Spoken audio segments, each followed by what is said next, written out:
Bonjour, c'est Samy de Paléo Facile. Dans cet épisode, on va discuter des noix. Et s'il y a une chose à retenir sur les noix, c'est de ne pas en abuser. En clair, don't go nuts on nuts. Les noix sont souvent considérées comme étant un aliment paléo et sont parfois consommées sans modération. Mais ce qu'on va remarquer, c'est qu'elles sont généralement riches en antinutriments. Elles sont notamment plus riches en acide phytique que les céréales.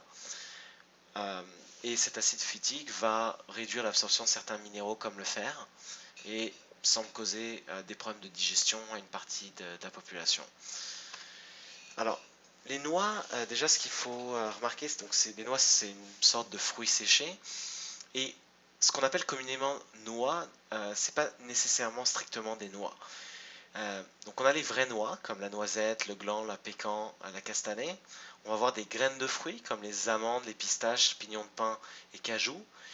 Et on va voir les peanuts, qui sont des légumineuses. Donc les légumineuses étant une catégorie d'aliments qu'on essaie d'éviter dans une diète paléo, à cause notamment des antinutriments qui sont présents. Donc les noix sont généralement riches en vitamine B, E, en minéraux et en certains composés phytochimiques, dont certains sont bénéfiques.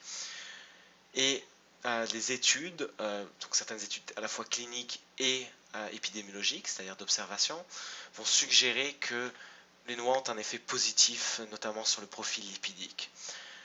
Il faut juste un petit bémol par rapport à ça, c'est que ces études sont faites sur la population qui mange pas nécessairement une diète optimisée et qui vont pas nécessairement avoir tous les nutriments dont ils ont besoin, et que donc les nutriments présents dans les noix peuvent probablement leur apporter quelque chose, mais ça ne veut pas dire que si vous avez déjà une diète qui est très saine, que les noix vont nécessairement vous apporter du positif.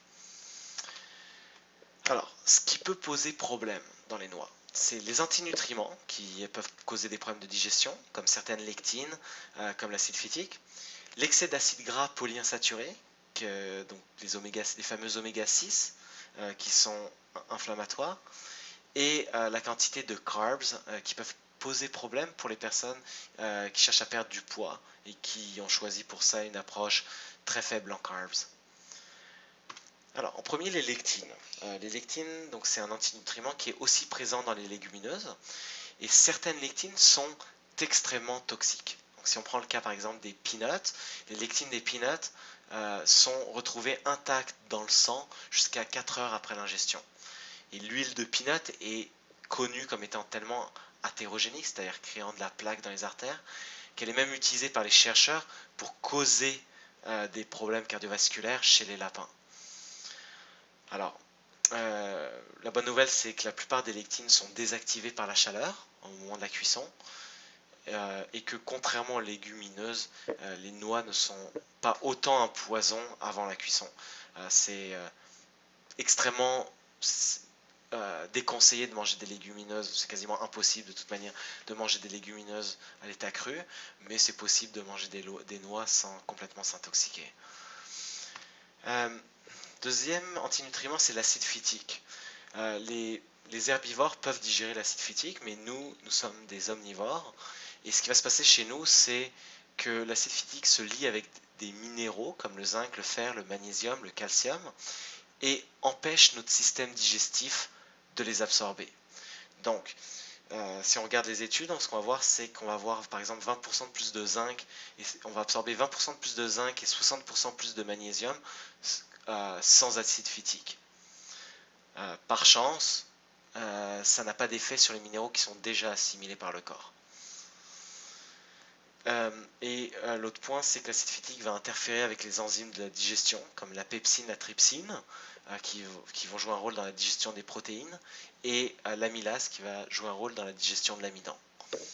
Ce qu'on remarque, c'est que les diètes qui sont riches en phytates, donc les diètes riches en céréales par exemple, vont causer des déficiences en minéraux comme le rachitisme et l'ostéoporose.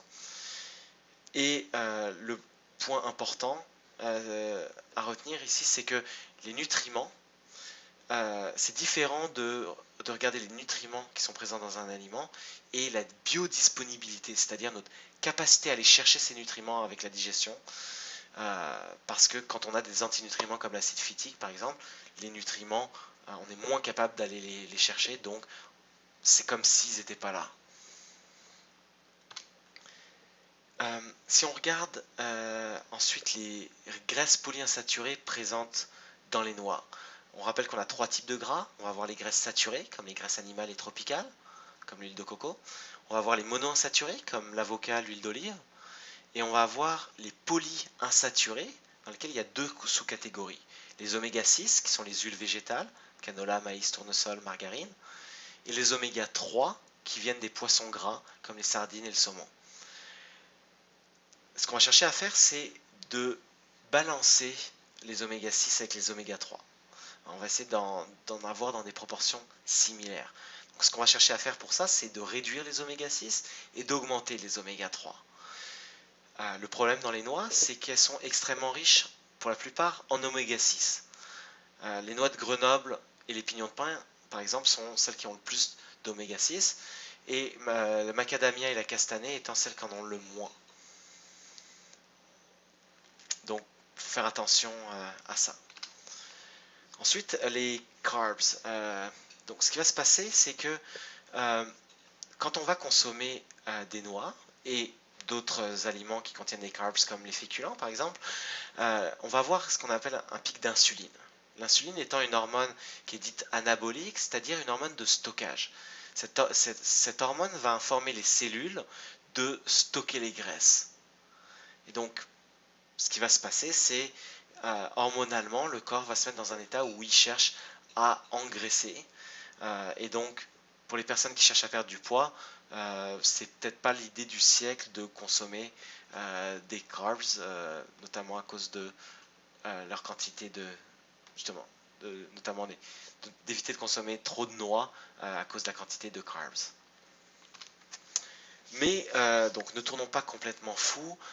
Comme le dit Matt Lalonde de Harvard University, c'est que certaines lectines sont détruites par la chaleur et la cuisson.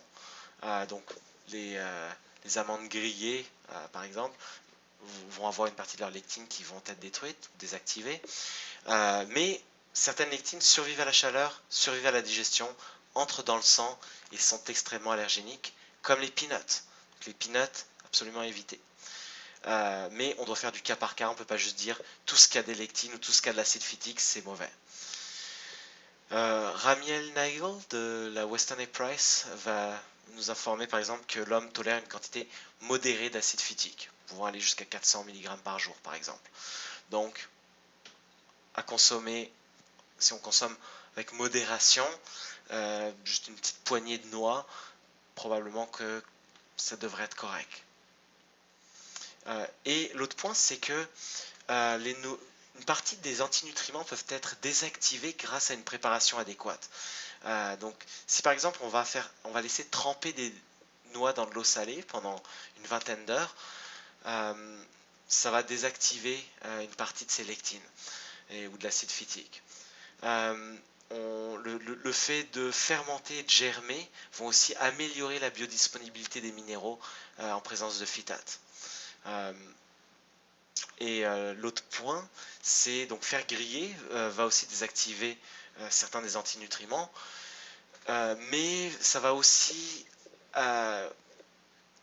avoir un impact négatif sur les gras polyinsaturés, donc les graisses présentes dans les noix. Et donc, il y a une balance là. Pour une partie, ça va désactiver une partie de l'acide phytique, mais de l'autre, ça peut augmenter l'oxydation des gras polyinsaturés, qui sont des gras qui sont extrêmement fragiles. Et enfin, ce qu'on va chercher à faire, ça va être de choisir ces noix. Donc, déjà, les noix qui sont déjà grillées sont en général, n'ont généralement pas été détrempées. Les niveaux d'acide phytique sont en général plus élevés dans les aliments cultivés avec des engrais qui sont riches en phosphate, donc le phytate étant une forme stockée du phosphore. Donc possiblement éviter, si vous avez le choix, prenez-en qui sont plutôt qui ont été cultivés avec du compost naturel. Et faire attention de bien lire les étiquettes des beurres de noix pour s'assurer qu'il n'y a pas de sucre rajouté par exemple. Je vous remercie de votre écoute. Comme d'habitude, si vous avez des questions, du feedback, c'est paléofacile@gmail.com. Toutes les vidéos sur paléofacile www.paléofacile.com. Vous avez les références, la présentation au lien indiqué. Et comme d'habitude, je ne suis pas médecin. Tout ce que je dis n'est pas un conseil médical personnalisé. Donc, je vous suggère de consulter votre spécialiste de la santé avant d'entreprendre des changements dans votre alimentation.